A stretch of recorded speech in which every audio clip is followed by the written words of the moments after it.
কেউ কিন্তু বোকা বনতে ভালোবাসে না, তাই না? কিন্তু আমাদের অনেকের সাথেই এমনটা বারবার ঘটে। আজকের এই আলোচনায় আমরা ইমোশনাল ম্যানিপুলেশন বা আবেগ দিয়ে কারসাজি করার এই মাইন্ড গেমটা শুধু বুঝবই না, বরং এখান থেকে বের হওয়ার পথটাও খুঁজে বের করার চেষ্টা করব। বারবার এভাবে ঠকে যেতে কার ভালো লাগে? এই অনুভূতিটা খুব পরিচিত, তাই না? যখন হঠাৎ করে বোঝা যায় কেউ শুধু নিজের স্বার্থের জন্য আমাদের ব্যবহার করেছে। আর সবচেয়ে হতাশাজনক ব্যাপার হলো এই চক্রটা। আমরা একবার ঠকি, তারপর নিজেদের কথা দিই যে আর না, কক্ষনো না, কিন্তু তারপরও ঠিক একই ফাঁদে আবার পা দিই। চলুন আজ এই চক্রটা ভাঙার কিছু উপায় খোঁজা যাক। আচ্ছা, তাহলে প্রথমেই এই অদৃশ্য শত্রুটাকে একটু চিনে নেওয়া যাক। এই যে আমরা বলছি ইমোশনাল ম্যানিপুলেশন বা আবেগীয় কারসাজি, জিনিসটা আসলে কি? চলুন এর মুখোশটা একটু খোলা যাক।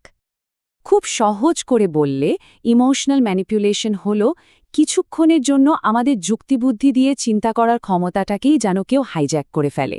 মানে কেউ যখন আমাদের সচেতন মনকে পাশ কাটিয়ে সরাসরি আমাদের আবেগটাকে কবজা করে ফেলে, ঠিক তখনই কিন্তু ম্যানিপুলেশনের শিকার হতে হয়। দেখুন, পুরো প্রক্রিয়াটা কিন্তু কয়েকটা ধাপে হয়। একজন ম্যানিপুলেটর প্রথমে আমাদের যুক্তিকে এড়িয়ে যায়, তারপর সোজা আমাদের ইমোশন বা আবেগকে নিয়ন্ত্রণ করে, আর সবশেষে আমাদের আচরণকে নিজের ইচ্ছে মতো চালনা করে। আর এখানেই একটা খুব ইন্টারেস্টিং ব্যাপার আছে।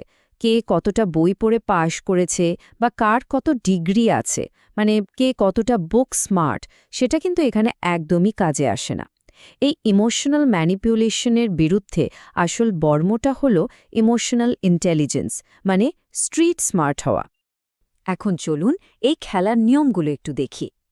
শুনলে হয়তো একটু অবাক লাগবে, কিন্তু অন্যকে প্রভাবিত করার এই ক্ষমতাটা আসলে আমাদের সবার মধ্যে জন্ম থেকে থাকে। এটা একটা সহজাত মানবিক দক্ষতা। হ্যাঁ, ঠিকই। ইমোশনাল ম্যানিপুলেশন আসলে একটা মাইন্ড গেম। এর মানে কিন্তু এই না যে যে ম্যানিপুলেট করছে তার বিরাট কোনো মানসিক অসুখ আছে। সত্যি বলতে এই স্কিলটা আমাদের সবার মধ্যেই কিন্তু কম বেশি আছে। একটা উদাহরণ দিলেই ব্যাপারটা পরিষ্কার হয়ে যাবে। ছোট বাচ্চাদের কথাই ভাবা যাক, তারা কিভাবে বাবা মায়ের অপরাধবোধকে কাজে লাগায় বা কোনো কিছু চাওয়ার আগে কেমন তোষামত করে। এগুলো কিন্তু ওদের কেউ শিখিয়ে দেয় না, এগুলো ওদের জন্মগত কৌশল। তার মানে কি এই স্কিলটা থাকাই খারাপ? না, ঠিক তা নয়।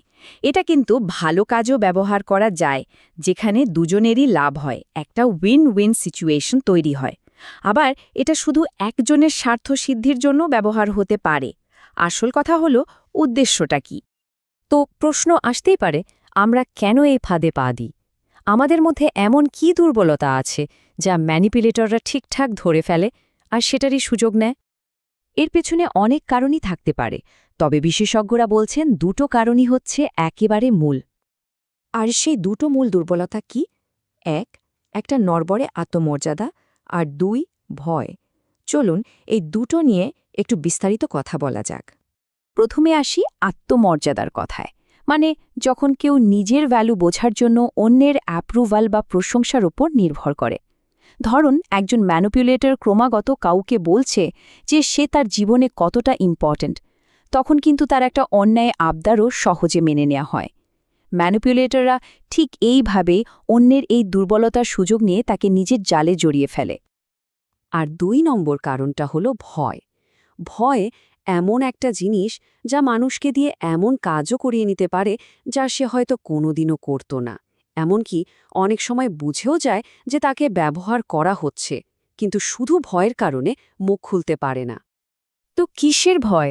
ম্যানিপুলেটররা মূলত 5টা ভয়কে খুব ভালোভাবে কাজে লাগায়। যেমন নিজের মৌলিক চাহিদা হারানোর ভয়, মুখোমুখি ঝগড়া বা সংঘাতের ভয়, অস্বস্তিকর পরিস্থিতির ভয়, সম্পর্কটা ভেঙে যাওয়ার ভয় এবং কোনো সুযোগ হারানোর ভয়। এই ভয়গুলোই আসলে অদৃশ্য শিকলের মতো একটা বিষাক্ত সম্পর্কে আটকে রাখে।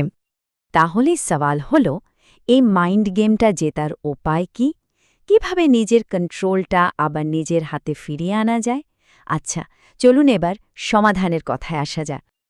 একটা ম্যানিপুলেটিভ সম্পর্কে যে ভিকটিম, সে কিন্তু না জেনেই নিজের সেলফ রেসপেক্ট, নিজের মূল্যবোধ, নিজের পরিচয় সবকিছুই যেন ম্যানিপুলেটরের হাতে তুলে দেয়।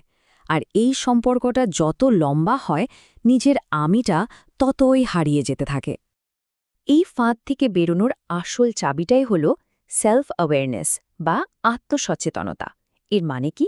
এর মানে হল নিজের ইমোশনগুলোকে চেনা, সেগুলোকে বোঝা। যখন কেউ কিছু বলে আর সাথে সাথে রাগ, ভয় বা গিল্ট ফিল হয়, তখন রিয়্যাক্ট না করে একটু থামা, ভাবা যে আচ্ছা আমার ঠিক কেন এমন লাগছে। এই ভাবনাটাই কিন্তু কন্ট্রোল ফিরে পাওয়ার প্রথম স্টেপ। শেষ কথা হলো, ব্যাপারটা এভাবেও ভাবা যায়, যেহেতু এটা একটা মাইন্ড গেম, এই খেলায় সেই জিতবে যার নিজের ইমোশনের উপর কন্ট্রোল বেশি। তার মানে খেলাটা আসলে অন্য কাউকে হারানোর জন্য না, খেলাটা হলো নিজের নিয়ন্ত্রণটা আবার নিজের কাছে